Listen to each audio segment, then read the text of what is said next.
Okay, we're going to do something a little different here. Rope Curse has 2 sequels. This is the Rope Curse, and in English. Now, this one was from 2018. All 3 are from Taiwan. Sorry, cat. Any rate, in the first one, it is primarily about a young girl who was being bullied, and she has a friend who at some point is basically confronted by all the other girls and given a choice of help her friend or just watch her friend get bullied. She chooses to watch and walk away. This does not sit well with her friend. Not a huge shock. And her friend kills herself. Now, years later, she's now an adult, and this is all coming back to haunt her, because this all boils down to the fact that she couldn't stand up for her friend against what was blatant bullying. And her friend is a bit pissed. It gets very emotional towards the end. Minimal special effects. Nice makeup effects, though. And at the end, well, it doesn't always work out.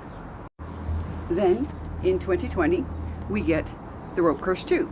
Now, in this one, we basically have this girl. They keep referring to these Taoist priests as having a heavenly mandate. And it turns out she has a heavenly mandate, because those who are capable of seeing spirits often are.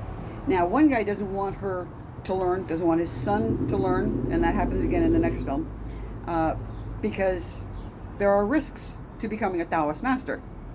But if the heavens have ordained it, you don't really get much choice. So the bulk of this film is her trying to figure out what the hell is going on around her, what's causing it, and what she could possibly do to prevent it, avoid it, subdue it.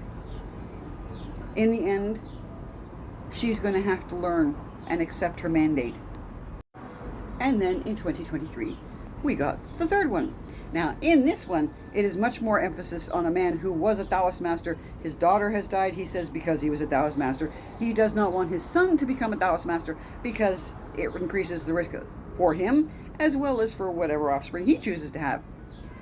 His son has been willing to learn, like, the dance that he's supposed to do that is supposed to be, like, grooming him. Not a good choice of words, sorry. Prepping him for the next stage of being an exorcist. And he is a bit more interested in parkour and tries to incorporate parkour into this little dance that he's supposed to do every year at the beginning of Ghost Month to prevent people from getting cursed. And because he plays with it, one of his friends gets cursed. So this film is primarily about him learning to accept that if you have certain gifts, to ignore them is almost like blaspheming against God. Because God gave you these gifts, why are you just letting them rot? There is one character that you'll see through the second and third film. It's an older man. He's supposed to be a Taoist master. He's getting to the point where he wants to retire. He's looking for someone to replace him in both films, and isn't quite sure. The girl from the second film shows up in the third film. She is now graduated. She's not a full Taoist master, but she's at the point where they're letting her do the amulets and things like that by herself, and she's got certain moves that she's been taught so she can protect herself. All 3 worth your time. All 3 not really connected to each other. How it is they all got the same thing, other than the fact that they keep having this thing about a rope that, you know, if this certain rope is out there, people are going to die. And in the third one, there's this big thing about 7 people have to die. Yeah, 7 people die. I don't know if there's going to be a 4th.